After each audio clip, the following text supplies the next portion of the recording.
Hey, good morning, good morning, good morning. I hope everybody is doing amazing. So, for those of you who don't know who I am, of course, my name is Danielle Patterson Winningham, former, and notice I said former, JP Morgan Chase Vice President, Master Life and Master Business Coach, actually celebrating my 10th year in business this July. So, I'm super excited about that. And today we're going to be talking about, and if you don't know me, if you don't follow me, I'm always talking about why you need to monetize your gifts, especially those spiritual gifts that you get from the Lord. And today's guest is no difference because Miss Alicia Johnson is going to be joining us today to talk about why it is critical, especially for women. So if you're a woman in ministry, definitely tune in. If you know a woman in ministry, definitely tag her in this broadcast. But why it's critical for women in ministry, especially to monetize their ministry. Good morning, Miss Alicia. How are you? Good morning to you. I want to thank you so much, Coach, for having me on your platform this morning. And most definitely, good morning to everyone out there. I hope everyone has had an absolutely amazing day thus far. So, as Coach went ahead and said, my name is Alicia Nicole, and I am the founder of the Kingdom CEO Movement. So tell us more about that movement and what you guys do. Okay, so for the Kingdom CEO movement, there is quite a few things, but it is a vision that the Lord had dropped into my spirit. And so, really and truly, in this season, our goal is to work with women and working out their kingdom assignment, definitely what God has called them to do, that they're doing it in this time period. And so, specifically, we kind of really help women with building a brand around their ministry or their calling, so that they have the end result, have the financial freedom to, go ahead and do the ministry, really do ministry, take it to the next level and do what God has called them to do without worrying about how they're going to fund it. Very good. And we're going to be talking about that today. And one of the reasons, or several of the reasons, that it's important that you monetize your ministry. And the first one is that, the Bible is blessed to be a blessing. And Mm-hmm. part of your ministry work is that we have to understand that we live in a world that is powered by economics. And part of the way that you make the world better is if you want to make change, sometimes you have to write a check. Absolutely. And what we're doing by not monetizing our ministry is we're polarizing, right, our finances, and we're making the gospel look bad. I'm just going to be honest. Come on, From right. the outside looking in, the clergy should be among the rich. We tend to penalize the clergy for having money. Now, I don't have a problem with the clergy having money. I have a problem with the clergy not teaching biblical abundance to everybody else. Mm-hmm. It should be a flywheel. Everyone remotely connected to the Bible should know and should be able to pinpoint your blessings and your gifts right back to the word. And when we don't walk in that, meaning people should look at us and be jealous we next to the blessings of the Lord. When we don't walk into that, we're not only not able to bless others, we're not even able to share with others the greatness of the kingdom. Alicia, I'm gonna let you speak on that. You are absolutely correct. I can probably tell you that there probably isn't a person out there where, you get to that point in the service and, they call forth an offering, or sometimes it's even a point where, they're saying, there's anointed to deposit a certain seed. Sometimes it's low. Sometimes those seeds are starting at $1,000. And so, I think there's a game that people play within their mindset to sometimes kind of rationalize as to why they don't have it or they can't, or say that I can get it the next time. But in your gut, you have this feeling. And so I really and truly want to speak to that feeling right there, because, when you're in a position where you have ministry, you're doing ministry, you're all over the world doing this, you should be the forefront of the person who is able to go ahead and sow that seed, so that in turn the gospel is able to go ahead and grow and strengthen. But yet, the leaders find themselves being the one that sometimes, I don't have that seed. So then you wait for them to call the $500, you wait for them to call the 100. But that should not be the case when you are constantly sowing, your gifts and talents into people. But yet, because you have not monetized it or have not figured out how to do it, you do not have the resources to put back in the kingdom and thus be a blessing. So, and even when those that you minister to come to you for a word, words are great, but it also sometimes being able to sow a seed to make a change in that person's life. So and you don't feel good. Exactly. Mm-hmm. Exactly. So that's definitely number one. Number two, if the ministry is your job, why shouldn't you get a check?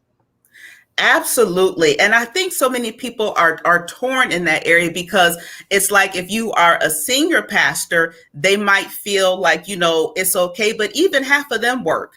Or even if or if the senior pastor is a male, even though his wife is a ministry pastor, she's a lot of times working and holding down a full-time job. And as a result, it pulls you away from the gospel. Now, I have a assignment. I got, 2 things I need to write and what have you. It is such a blessing that, I'll be able to go ahead, release my 30 days of praise challenge. I'll be able to release, the wealth building challenge. I got books up to here, but I'm not worried about going to work and having the time to do it. And that is happening because it's a ministry that's monetized. Whereas if I was still working, it would be when I'm gonna see the people, when I'm going to, graduations coming. We got graduations, baby dedications, weddings, we got all this stuff going on. There's the actual worker doing the ministry, but then you don't have time to do the study. So when you are in a position, or sometimes the ministry is just small and it can't support you, but when you are able to take those very gifts that you have and monetize them so that they are bringing in the income, you don't feel that press and that pull to not have and to divide yourself in so many different ways.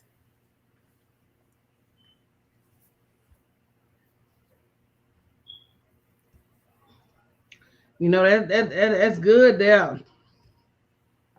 And not only that, again, why shouldn't you be paid for a job, especially a job that you love to do, a job that you were purposed to do? Mm-hmm. You wouldn't go anywhere else in the world and not require payment. And the only reason that you're not getting paid is because you don't know how. Right. And there is a how that you need to discover. Make sure you go to rebrand.ly/ministry income, capital M, capital I, so you can learn how to monetize your ministry. That's the only thing missing between you taking the action and you actually getting paid to serve the world, because there's no doubt that the world needs your help. But one thing you have to understand about the world at large is they really just don't value free. Absolutely. Absolutely. We were just having this conversation, not too long ago. And I've been actually been having these conversations with quite a bit. And it's like, it's almost like just that whole thing of ministry. We get so used to coming and eating, but the word that the Lord gave to me is that my people are fat, because you eat and you eat and you eat, but all the what you consider free content, or the knowledge, but yet this is a season where you need to turn around and start feeding some of that. And when you feed it, you'll find that those are seeds that you're sowing, and it's going to come back to you. It almost can't help to do so. So, that's definitely a place that we need to come into and to receive, the knowledge on how to do so. And the word is super clear about throwing your pearls to swine. Definitely so. And a lot of times we're so busy trying to get people in. Like, hopefully you're charging at least $30 for your 30-day prayer challenge, because, why would I be able to come somewhere, to learn the art of praying and to build the habit of praying, and not at least sow a seed of $30? That's $1 a day. You spend more than that to feed some child in Somalia that you just get a postcard of their picture. So, we have to make sure that people understand the value of their salvation. Absolutely. Absolutely. And you can buy pizza for $30. Can you invest $30 in your salvation? Can I get an amen in the chat? Well, you're definitely going to get one here. And sometimes I think that maybe the thought is, it's like this. because sometimes when you start talking about this whole process of monetizing, you have to get through the initial side eye, and it's like, well, the gospel's free. Well, didn't you buy your Bible?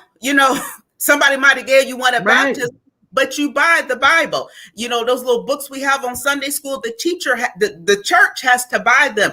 Anything that you have that is a Bible tool, it has to be bought, and a person was there to create it. Okay. And so even with going along with the praise challenge I'm doing, and I talked about all the books that I have, it is going to be time on my face, listening for God. Is going to be studying. It's hours and hours of work, so the fact is that, you are worthy to go ahead and receive, that level because they don't want to participate. resource. They can wake up every day. If I come to a prayer challenge, I'm coming for a reason, whether I want to, cultivate my habit of prayer, whether I want to get some tips on how to pray harder, faster, stronger, whatever the reason I'm coming. Right. If I don't want to come, I don't have to. Right. I wake up every day and get my Bible and do what I want to do. So people have to understand that, again, there's work behind the scenes when it comes to a ministry, and everybody's not going to be in agreement with your choice to charge. And even my speaking fees. If you ask me to come up in the pulpit Sunday morning during regular service, I don't charge you.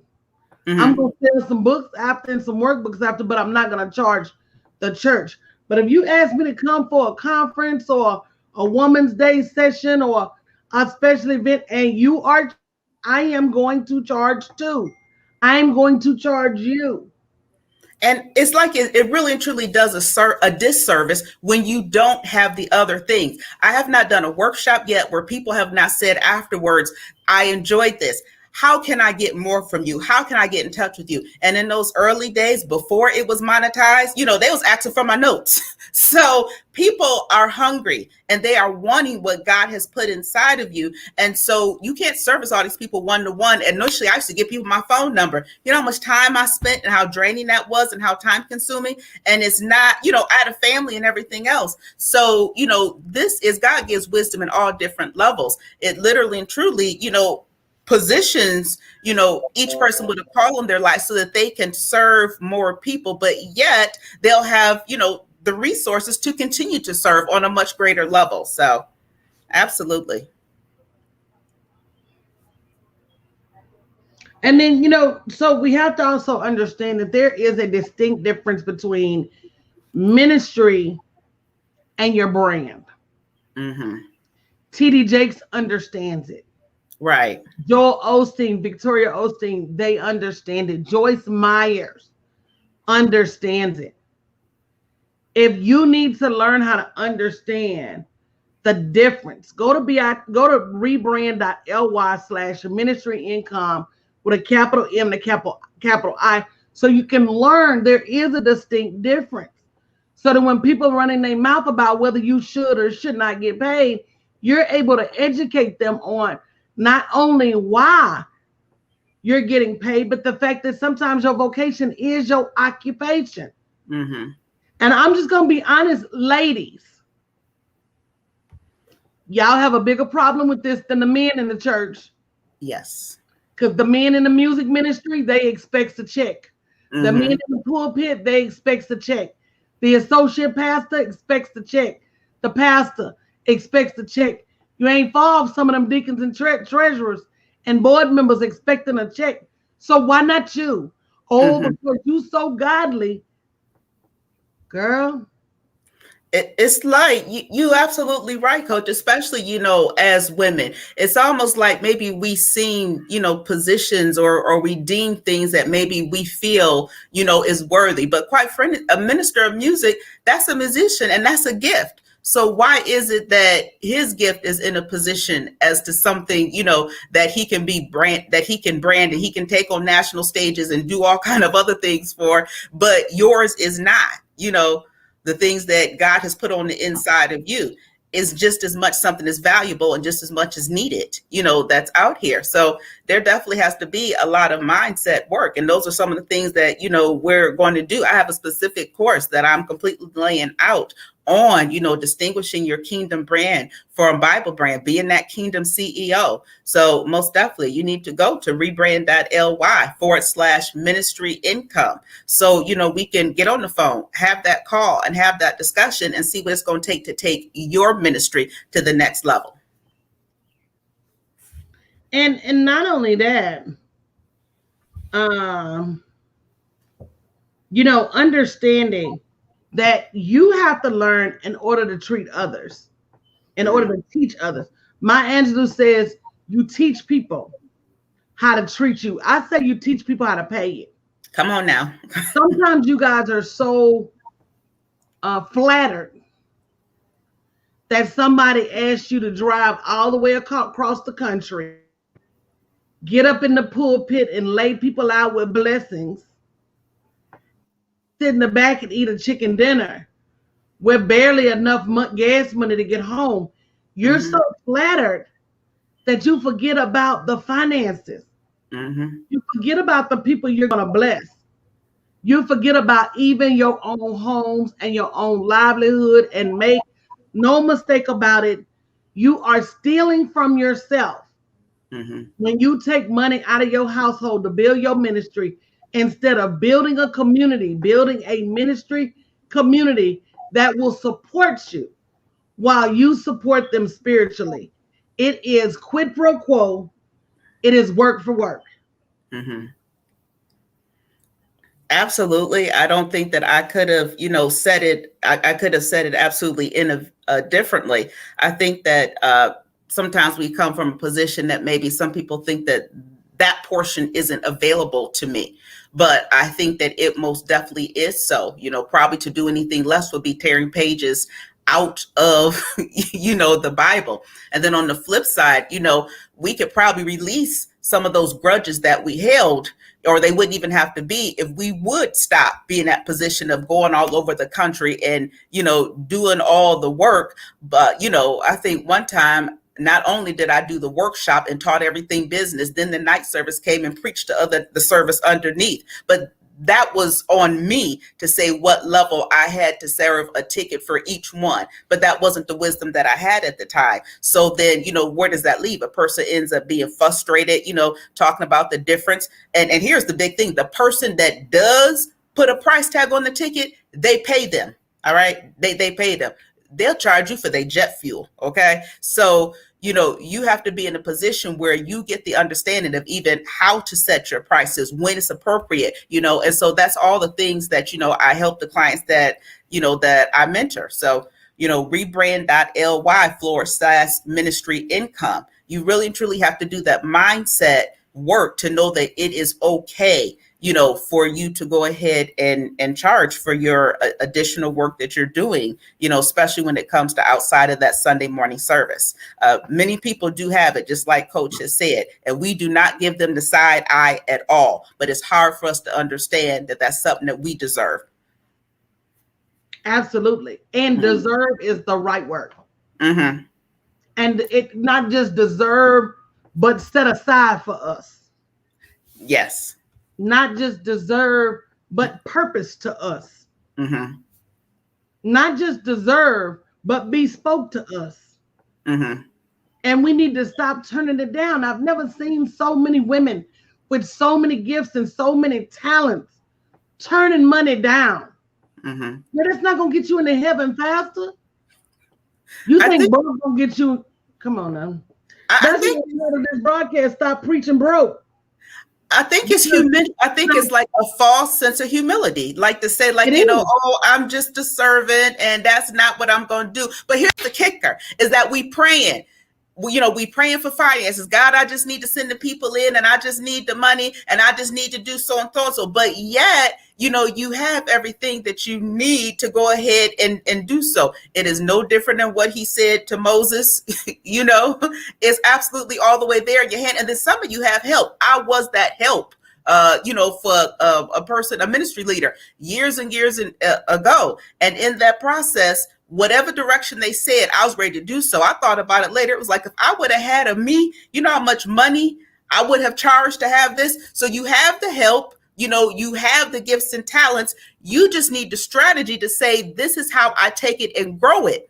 Thousands of members just aren't going to fall out the sky. Now you online, you need to know how to navigate that online space. It's a whole different ball game than you showing up saying, we're going to have a prayer breakfast, and then all the people just show up. So, it comes to a place of getting that strategy and getting that understanding. So rebrand.ly/ministry income. We need to have a call so that we can go ahead and expand you and help you really truly just get to that next level of ministry, because now's the time. I did have ministry 911 because, we don't have forever on this. I know that a lot of times we sit and we wait, and sometimes we doing that whole Gideon thing. We still throwing out fleece like, God, if this is you. But I can tell you, if you don't know, 1 month turns into 2 months before you know it. First quarter is over with. We gonna believe June is here next month. We are 6 months into this year. You do not want to find yourself in the same position next year, still on your knees saying, God, I need help. He's sending the help. He's sending the answer, but you're going to have to reach out and grab it and do the work. So rebrand.ly ministry income. And let's go ahead and let's schedule a call. And to Alicia's point, don't he keep saying, God, is this you? Is this confirmation? You can look at your bank account and tell it's confirmation. You got that absolutely right. We got the initiatives. We want to feed the homeless. We want to go ahead and have it where we're going to deal with all the youth girls. Well, them youth girls come in hungry. You're going to need to order pizza and popcorn. Okay. And right now, churches aren't even really in all like that. So they're not able to support you in your initiative. And even if so, is it their job to? Because God gave that vision to you. So if he gave the vision to you, then you need to trust him for the provision and put your hand to the plow to go ahead and make sure that money is coming in to support it. And then we can do all those great and wonderful things. But sometimes the work of your hand is part of the answer to the prayer. Absolutely. Mm-hmm. All right, guys, if you didn't catch it, rebrand.ly/capital M ministry, capital I income. Schedule your call today. Stop work operating within your ministry outside of the provisions that God has available to you, simply because you don't know how to open your mouth and ask for money. You got to learn. Everything is a learned behavior. And asking for money, whether you're in the ministry or not, is a learned behavior. So thank you so much, Miss Alicia. We appreciate you. Thank you so much for having me, Coach. All right. You guys have an absolutely amazing rest of your day. And we will see you later. All right. Bye-bye.